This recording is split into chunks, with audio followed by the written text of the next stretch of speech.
Thank you very, let me, sure I got this here. Thank you very much. Thanks for the introduction, and I'm really happy to be here. I was here 25 years ago when I was teaching at Elisavik for the 50th anniversary, and I never really thought I'd be here again, actually being able to give a brief talk. So I want to thank the organizing committee. That's a little problematic because I was on it, but it was still really exciting to get this going. So what I wanted to do was to look at about the first 10 years of NARL history, because as Richard mentioned, the interaction between oil development and the formation of the lab is really important. It is not just science, but it is economic development. So the way I wanted to do this was to try to figure out what would NARL's legacy be in the first 10 years. And I'm going to focus on this study physiology of frozen plants and animals in the Arctic, and mainly focus on Pete Cholander. So this is a publication that was out in 1953. But before I get there, I wanted to just briefly go through a little bit of the oil development interaction. Let's see if this is going this way. So as Richard mentioned, President Harding in 1923, by executive order, established the NPRA, also known as PET 4. And the other PETs, of course, were the first two were in California near the San Joaquin Valley, and one in Casper, Wyoming. So this becomes the fourth one. And as he said, it's like the size of Texas in its boundary. There was a little bit of work done between 23 and 26, but it wasn't very much. It was the Bureau of Mines, and they did very brief reconnaissance.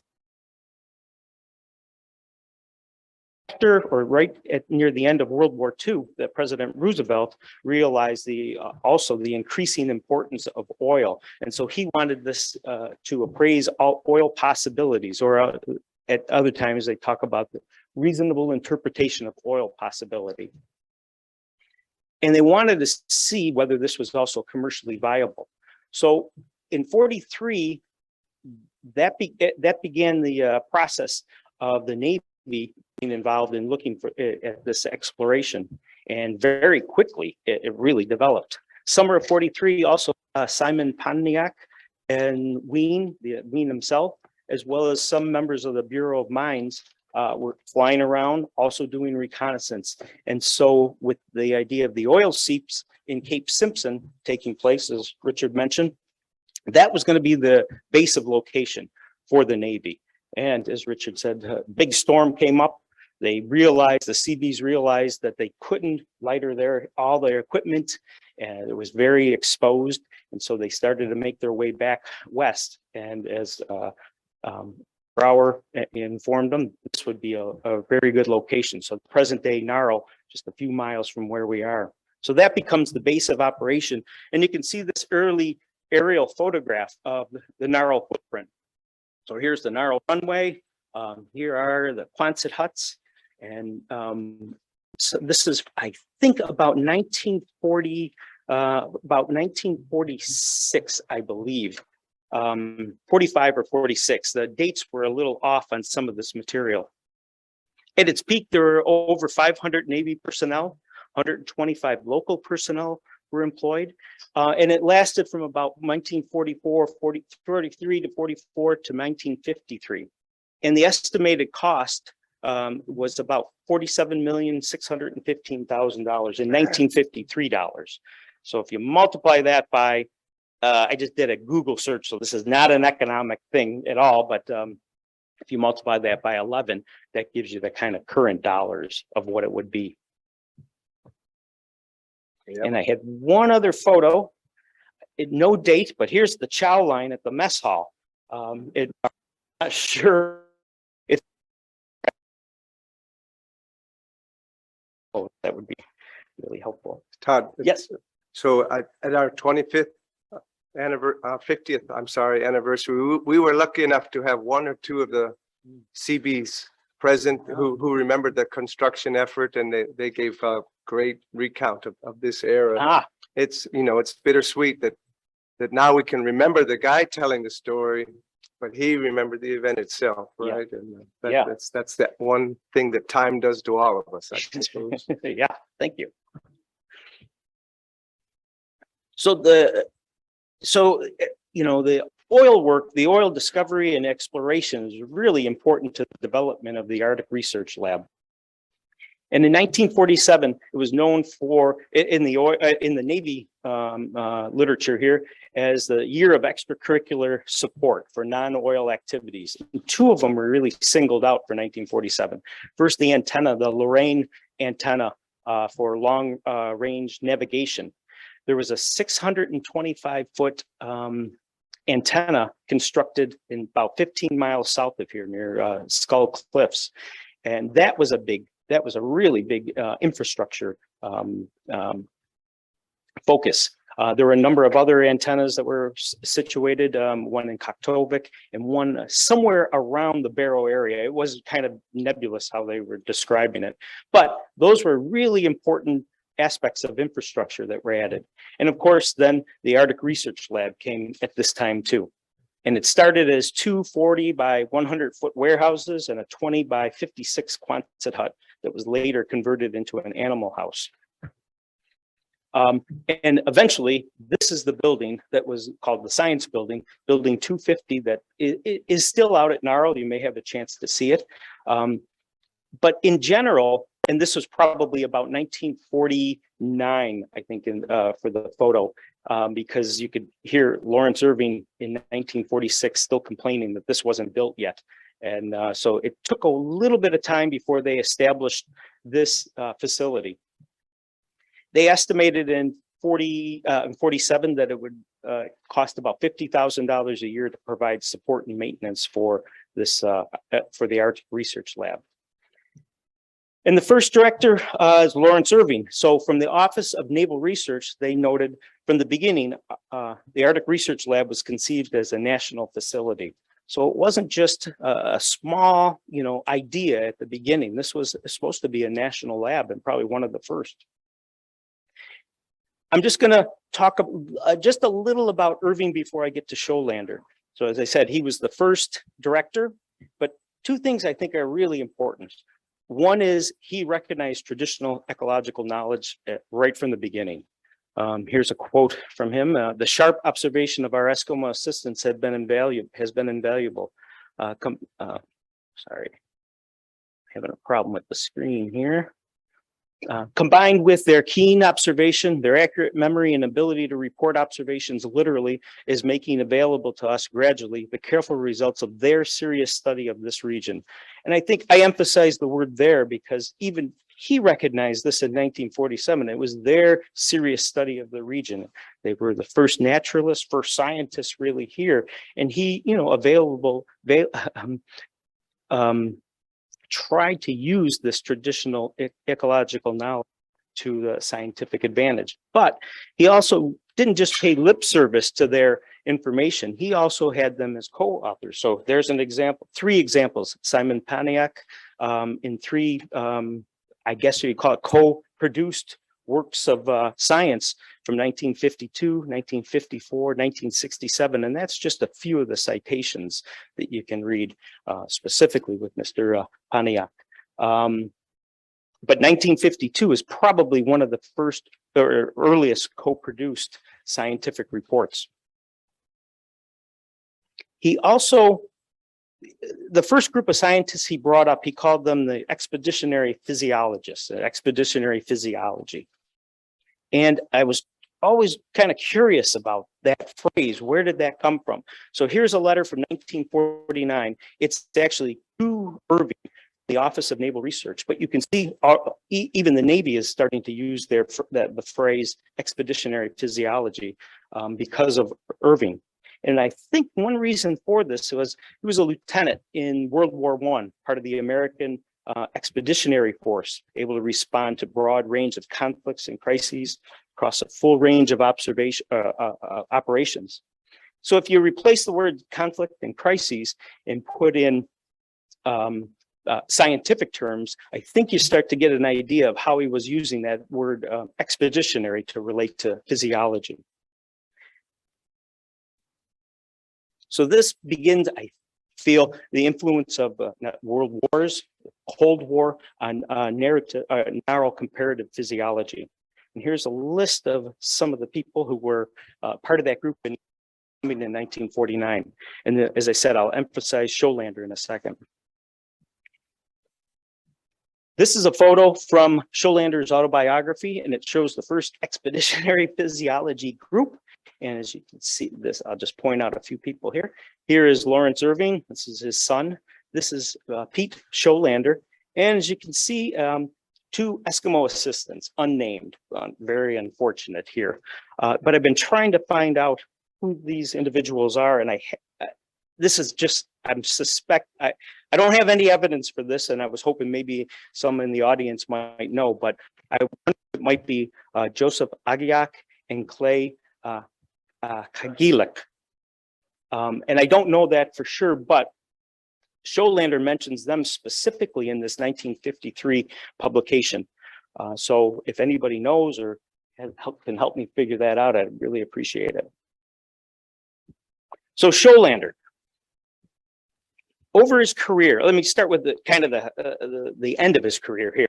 He was an MD and a PhD. He studied diving physiology of seals in the Arctic and Antarctic, swim bladders and fishes from the Arctic and Antarctic, metabolism in all kinds of creatures, water movement up redwoods, sap pressure in plants, supercooling in fish, and a host of other things. That is just unbelievable list. But in 1947, when he gets here in August, one of the first things that he and his assistants work on are these things, the little bloodworms that you can find in tundra ponds. And these are part of the fly family, non-biting midges in the genus Chironomus. They have a hemoglobin, and this big question, oh, let me show you this is the larval stage. Here's what they look like as adults. And this was just taken about 2 weeks ago. There's a zillion of them flying. I mean, piles of dead ones on the side of the road. And it happens every year. But he wanted to know about the hemoglobin and respiration of these organisms. But kind of becomes, how are bloodworms related to Navy concerns?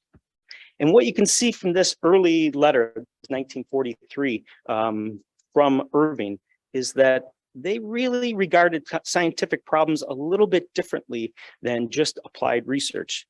And I underlined, we had always regarded the problems of respiration from the point of view and by the methods of comparative physiology. The surgeon very kindly, and I believe widely suggested that physiology of human aviators was, after all, only another form of comparative physiology. So you can begin to see, I'm not trying to make a direct connection between these things breathing and human aviators, but you know, in terms of that kind of expeditionary physiology, they looked at a broad range of organisms, wanted to know how nature was solving these kind of problems that were being posed. Just one more, this was just another letter from Irving to Institute of Advanced Studies, I think in 42 even. Our experience with comparative physiology of respiration made us turn rather seriously a year and a half ago toward the practical problems of aviators and divers. Dr. Scholander has developed some particularly impressive devices and procedures for comparative study.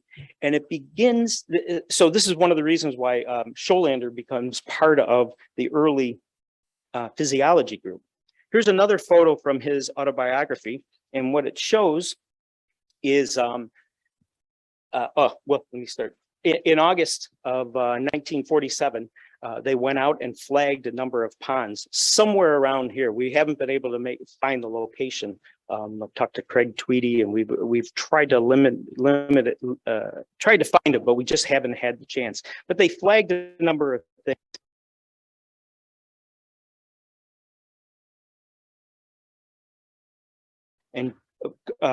And whittled them down to about 2-inch cubes so that they could see what was frozen in those blocks of ice. And of course, some of this would be those midge larvae. And they wanted to see whether insects could respire. And that brought up the question of Could respiratory gases get through ice? Is it permeable? The result, and I'm just going to skip kind of to the result. Well, so here's the little bloodworm encased in a test tube, and this would be lowered into a cooling bath, whatever temperature they wanted it to be, and they would periodically sample respiratory gases and analyze it over a period of time. And what they found was that these larvae were freeze tolerant. You could freeze them, thaw them without any apparent damage to them.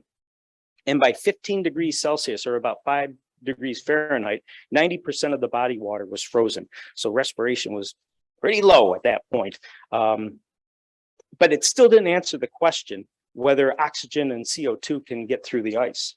So they devised a number of experiments.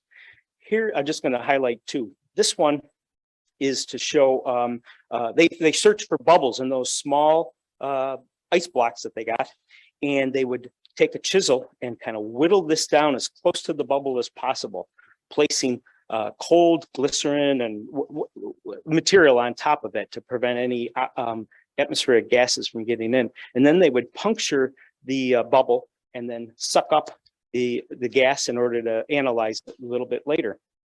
So this was doing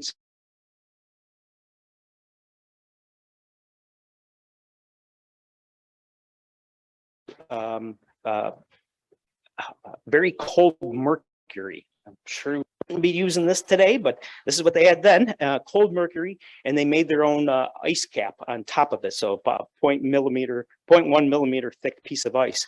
And then they would inject known compositions of gas under the ice, called they called it a little gas blister there, and would periodically sample from that blister to see how it changed over time. So 24 hours, a week later, 2 weeks later.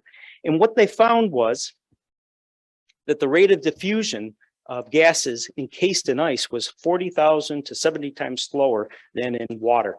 And actually, after more careful measurements a few years later, it was actually 10 times slower. So closer to 400,000 times slower than gases in diffusing in water. This, he said, struck us immediately that these data and method could be a means of ascertaining composition of ancient atmospheres in glaciers. That became the beginning then of one of the, I think, the kind of classic NARL legacy experiments is the birthplace of gas analysis in ice cores that are routinely used today. So from basically 1947 to the present, we're still relying on this technique to understand types of climate change.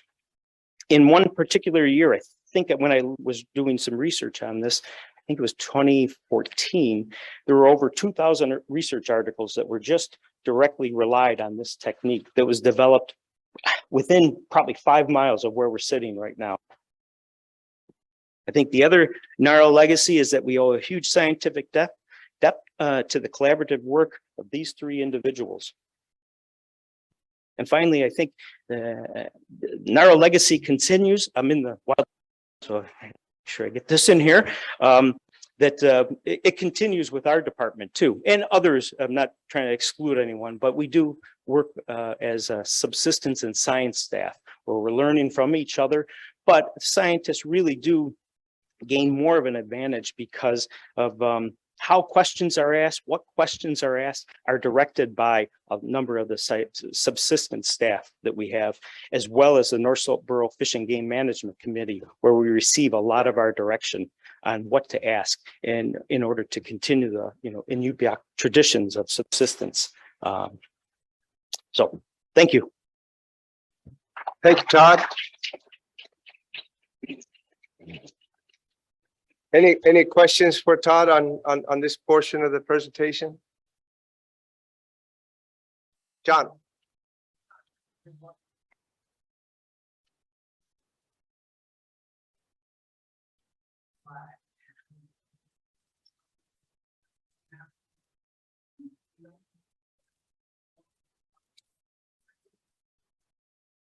I haven't found much either, but that's one of the research topics I really wanted to explore because I agree with you that shows a